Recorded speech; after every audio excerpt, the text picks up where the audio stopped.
Finalmente se consumó la venganza presidencial de el entonces titular del Ejecutivo López Obrador desde el 5 de febrero de 2024 que presentó la iniciativa hasta hoy, 1 de septiembre, que ya por la tarde-noche van a tomar protesta formalmente las ministras y los ministros electos por el voto popular. Estos ministros que fueron electos por el voto popular llegan con un tema en donde se le cuestiona la legitimidad y la forma en cómo llegan a través de la trampa, a través de esos acordeones que indudablemente afectaron principios democráticos, y estos principios democráticos tenían que mantenerse de forma intacta para garantizar que la llamada democratización del Poder Judicial iba a comenzar bien. Sin embargo, en toda esta implementación de esta reforma constitucional en materia de Poder Judicial, han existido una serie de violación tras violación con el aval principalmente del Instituto Nacional Electoral y de la Sala Superior del Tribunal Electoral, en donde por más evidencia que se ha presentado, simplemente no se quiso tomar una decisión de anular estas elecciones, particularmente hablando de la elección de ministros y de magistrados. Su legitimidad está totalmente en duda. Si realmente van a responder hacia la defensa de la Constitución y de los derechos y de las libertades de todas las personas, o simplemente van a estar defendiendo los proyectos del oficialismo, lo que diga finalmente Morena o la titular del Ejecutivo, porque el hecho de que estén llevando a cabo una serie de rituales el día de hoy, 1 de septiembre, de purificación, de la transmisión del poder, son simbolismos que indudablemente son innegables.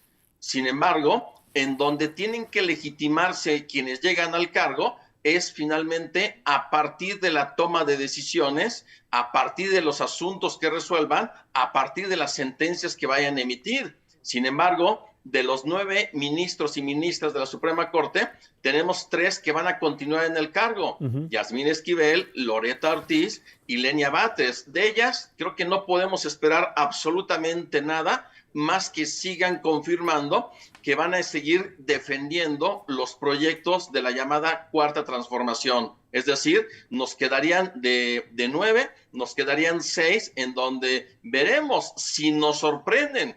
Y nos sorprenden en el sentido de ser un auténtico contrapeso al interior de la Suprema Corte para que defiendan la Constitución, porque de lo contrario, la Corte se va a convertir en lo que hemos dicho en todo momento, un órgano judicial de Morena, en donde solamente está para legitimar todas las decisiones presidenciales y que se tomen por parte finalmente de este partido hoy mayoritario.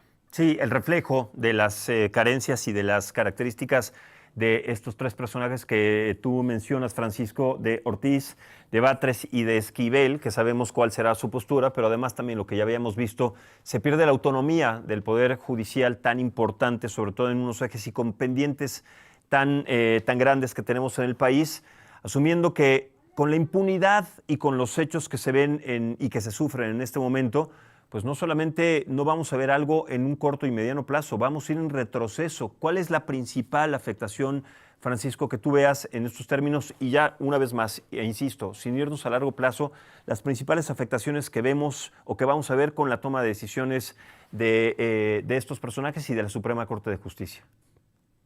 Simplemente veamos, Max, en una, digamos, hacia atrás muy rápido. El 31 de diciembre de 1994 se publicó una reforma constitucional que tuvo una vigencia de 30 años, y en 30 años hubo un tema importantísimo que es la carrera judicial misma que se destruye. ¿Por qué? Porque ya no son designados a partir de concursos rigurosos para que puedan llegar a ocupar el cargo ministros, lo que son jueces y magistrados. El caso de los ministros, algunos llegaron con carrera judicial, otros no.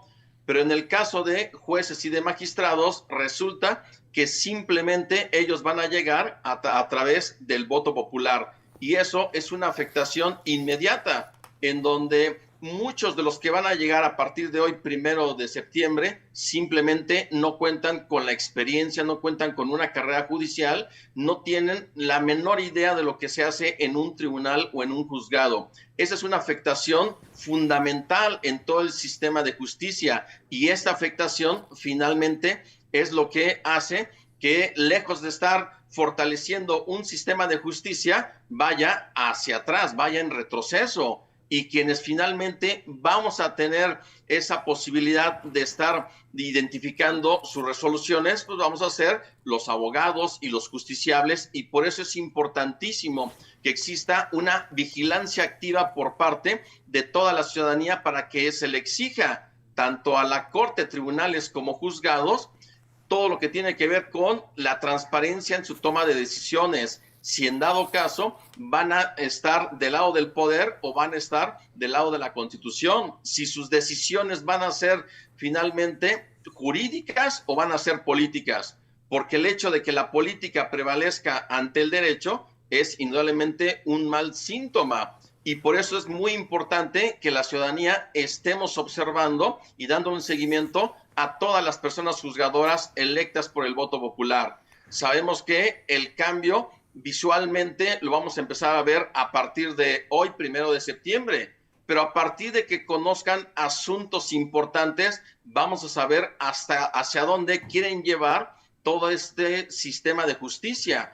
Por ejemplo, la exministra ya, Margarita Ríos Farjat, presentó un muy buen proyecto para discutir el tema de la prisión preventiva oficiosa. Ya no dio tiempo, ya no se quiso discutir, y esto le corresponderá a esta nueva Suprema Corte. Y veremos si están del lado de los derechos humanos o están del lado finalmente de un Estado represor a través de esta figura que es evidentemente inconvencional. Es decir, a partir de la resolución de asuntos es que vamos a tener nosotros esa posibilidad de estar señalando con toda puntualidad hacia dónde va esta Suprema Corte en este corto, mediano y largo plazo. Sí, porque a lo largo de la historia del Poder Judicial, los miembros que han formado parte de la Suprema Corte son miembros con una gran experiencia, con un conocimiento de leyes, que también se ha reflejado con una vocación absoluta, cosa que no tienen la mayoría, por lo menos tres de los personajes que mencionamos hace un momento, Francisco. Pero cuando hablamos de confianza, y confianza en diferentes ámbitos, confianza en las personas que nos rodean, en las personas que están a nuestro servicio, sobre todo cuando hay un poder tan importante que tiene que ser autónomo y que además va a poner las manos en el fuego para dar justicia, para reflejar justicia. ¿Consideras que la confianza se va a perder en muy poco tiempo? A ver, tenemos que decir también que el sistema de justicia anterior tenía algunas carencias, cosas que hay que revisar. No era tan grave, pero había señalamientos, y precisamente por eso pues, fue la justificación de la suciedad y la situación en la que en ese apartado, en el apartado judicial, se tenían que hacer cambios y reformas. Evidentemente sí, se tenían que hacer cambios, se tenían que hacer algunas modificaciones, pero no así de drásticas. Esto, y vuelvo a poner este punto subrayado, esto puede generar una desconfianza mucho más grande de la que antes existía directamente con el Poder Judicial, con los miembros y con las decisiones que se tomaban. Coincido con tu planteamiento, Max, porque si ha habido una desconfianza anterior señalada principalmente desde el oficialismo, en el sentido de que en todo el Poder Judicial había corrupción, nepotismo, que solamente sus resoluciones estaban para proteger intereses de los poderosos. Eso es parte del discurso oficialista. Y aquí hay que señalarlo. El anterior Poder Judicial, la anterior Suprema Corte, no era perfecta. Sin embargo, era perfectible.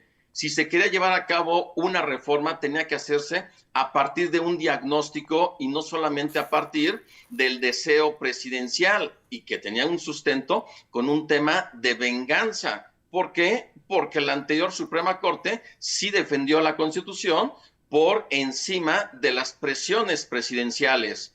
Y eso finalmente lo vemos reflejado en la forma de cómo vinieron todos los ataques por parte del oficialismo a la anterior Suprema Corte. Pero en la percepción ciudadana, ese discurso hacia el antiguo Poder Judicial indudablemente fue muy convincente, pero no merecía una reforma de esta naturaleza, que prácticamente esa reforma implicó solamente una cesación de todos los jueces, magistrados y ministros, insisto, sin ningún diagnóstico. Ahora, se ha dicho en todo momento por parte del oficialismo que la posibilidad de que se recobre la confianza es precisamente a partir de la democratización del Poder Judicial, que se escucha muy bonito, Max, democratizar el Poder Judicial para que los jueces, los magistrados y los ministros estén más cercanos al pueblo, que realmente con eso existe la posibilidad de que ya no va a haber corrupción, ni nepotismo, ni rezago judicial.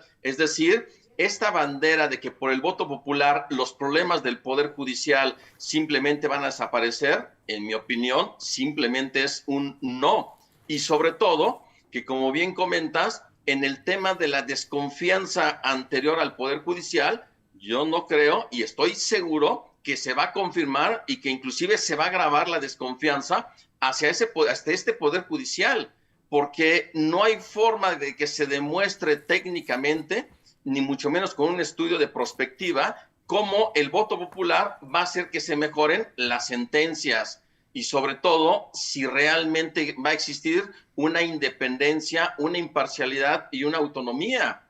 Ojalá y nos sorprendan por el bien de la justicia en México, pero en todo lo que ha sido este camino de la implementación de esta reforma judicial, una y otra vez se ha estado demostrando que ni siquiera han cumplido íntegramente esta reforma judicial. Este proceso de elección judicial estuvo plagado de irregularidades, inconsistencias y que inclusive es bastante paradójico que aquellos ministros y ministras que hoy van a rendir protesta para ocupar estos cargos ante el Senado de la República llegaron violando la Constitución a partir de las distintas conductas, incluyendo el tema de los acordeones. Entonces llegan violando la Constitución que van a jurar defender frente al Senado. Es verdaderamente paradójico cómo van a llegar carentes de una ética, carentes de legitimidad frente a la Constitución, frente a la ciudadanía. Y eso es un gran reto que tienen que demostrar y por parte de nosotros como ciudadanos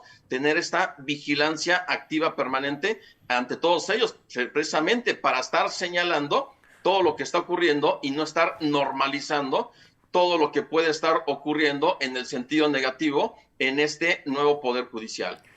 Abogado Francisco Burgoa, lo que les espera a todos ustedes, a todos los miembros de su gremio y en consecuencia a todos los que pidamos sus servicios, porque ahora pues quiero pensar que va a haber mucho más trabas, mucho más trampas, mucho más vados, mucho más líneas sesgadas para llegar a una justicia expedita y eso complica su trabajo, complica nuestras esperanzas, complica todo el discurso y los planteamientos que si de alguna manera íbamos avanzando otra vez en este retroceso, a quienes van a afectar es a nosotros y por supuesto pues a su trabajo, porque ustedes van a tener ahora que lidiar con muchísimos otros problemas y sesgos en el uso del lenguaje y en los protocolos establecidos en este nuevo episodio y capítulo del Poder Judicial. ¿Cuál es su expectativa al respecto de esto? ¿Cómo lo ven sus clientes y qué podemos hacer como población y sobre todo también como medios de comunicación desde su punto de vista, abogado? Haces un planteamiento muy bueno, Max, porque precisamente va a haber un gran reto desde el ejercicio de la profesión, desde la abogacía, frente a todos estos nuevos jueces, magistrados y ministros electos por el voto popular, porque existe la alta posibilidad de que la política se anteponga al derecho, es decir, ya no va a bastar con tener unos estupendos o perfectos argumentos y sobre todo basados en cuestiones de derecho, en temas de derechos humanos, en todo lo que tiene que ver con el orden constitucional y convencional. Ya no va a ser suficiente eso y sobre todo utilizas una expresión muy importante, el sesgo que pueden tener ya los nuevos jueces magistrados electos por el voto popular y sobre todo si tienen un compromiso, una cercanía con Morena. Es decir, hay algo que tiene que ser bastante puesto en el escenario actual. ¿Qué va a pasar con aquellos abogados que estuvieron apoyando a jueces abiertamente para que votaran por ellos?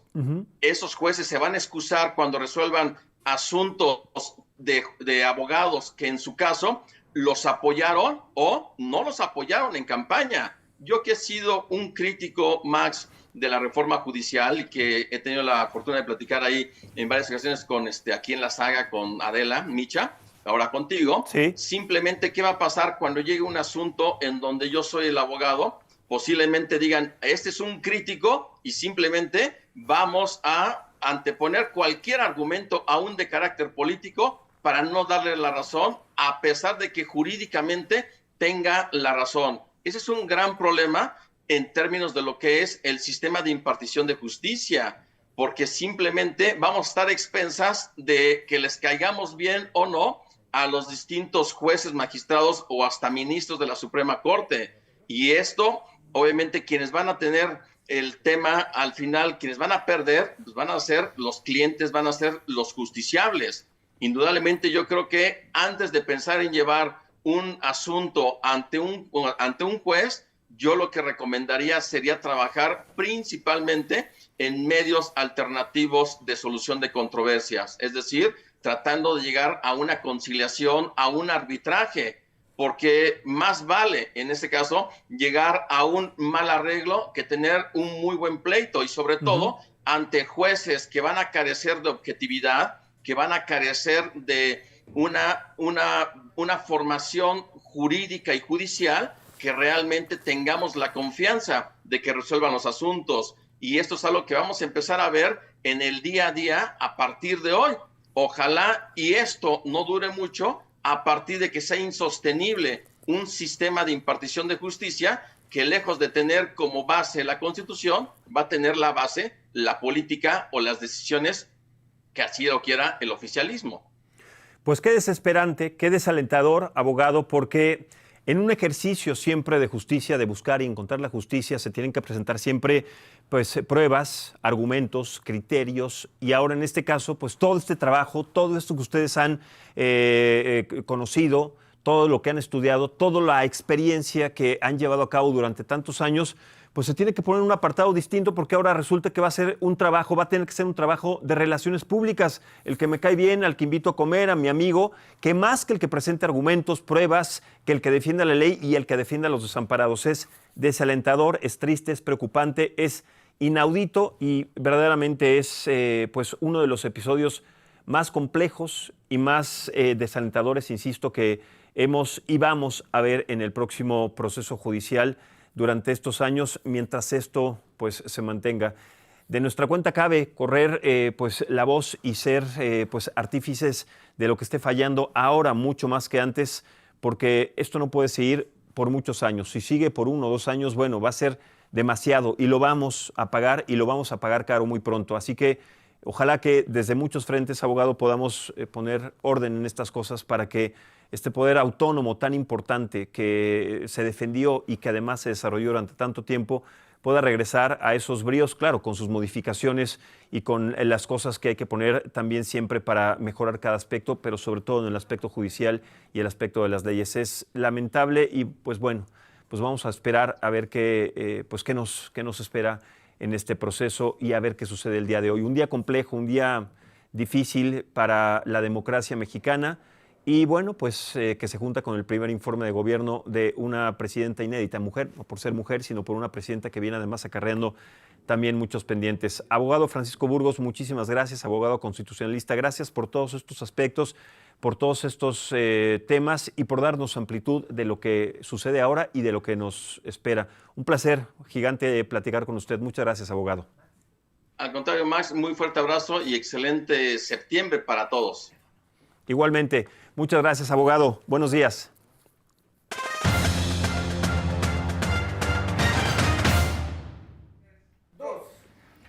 Hablando de reporteros. Señor Max. Señor Juan Carlos Díaz Murrieta. Saludarlos. Oye, déjame hacer un pequeño paréntesis, porque bueno, tú vas llegando, pero habrás sabido tal vez que a nuestro compañero Jonathan Padilla, de manera pues todavía inexplicable, no le permitieron el acceso para formar parte. Ya sabes que los medios lo incomodan, pero bueno, hizo valer su voz, hizo valer su estaba trabajo. acreditado. Y estaba acreditado, y pues imagínate, no aparece en la lista, qué raro, ¿no? Pero bueno, hizo valer su voz, porque además no solamente es un derecho, sino es una obligación para ustedes que se informan en este medio o cualquier medio, que puedan encontrar absolutamente todas las voces y todos los medios de comunicación. Me están diciendo por el Chícharo que ya lo dejaron entrar. Exacto, ya eso iba. Ya lo dejaron entrar y finalmente... Ya lo dejaron entrar. Ya lo dejaron entrar. Así que Jonathan Padilla, qué bueno, porque no se iba a quedar ahí. Hizo absolutamente todo lo que tenía que hacer para tener a primera mano la información que nosotros le vamos a dar a conocer. Así que ya entró. Vamos a ver qué pasa, pues ya en unos cuantos minutos, en 30 a las 11, minutos, ¿no? a las 11. Exacto. Poco menos de 27 minutos. Para ser exactos, Para ser metódicos, milimétricos, exactamente, mi querido Juanca. 27 minutos, empezará el día de hoy, lunes 1 de septiembre, este primer informe de gobierno de la presidenta Claudia Sheinbaum. Y ya tenemos reportero dentro del recinto para que nos diga todo. Estamos en todo y en todos lados. Exactamente. Bueno, aprovechando también todo lo que sucede este lunes, porque es informe de gobierno, se da a conocer o se inicia de manera oficial la sesión de la Suprema Corte de Justicia, pero además regreso a clases, inundaciones impresionantes. ¿Me creerás que sorpresivamente hice 30 minutos cuando hago una hora? Sorpresivamente. Y te voy a decir... No me tocó nada de tráfico. Sí, exacto. Bueno, pues yo se los decía porque hoy, lunes 1 de septiembre, comienza oficialmente el ciclo escolar 2025-2026. Luis Alfaro, ¿cómo percibes las calles de la Ciudad de México? Porque estábamos platicando, Juan Carlos y yo, que pues, se siente un poco más tranquilo de lo que nos imaginábamos, del pandemonium que iba a ser la Ciudad de México el día de hoy. Afortunadamente se pospuso la manifestación de transportistas, pero bueno, ¿cómo está la ciudad en este momento? Buenos días.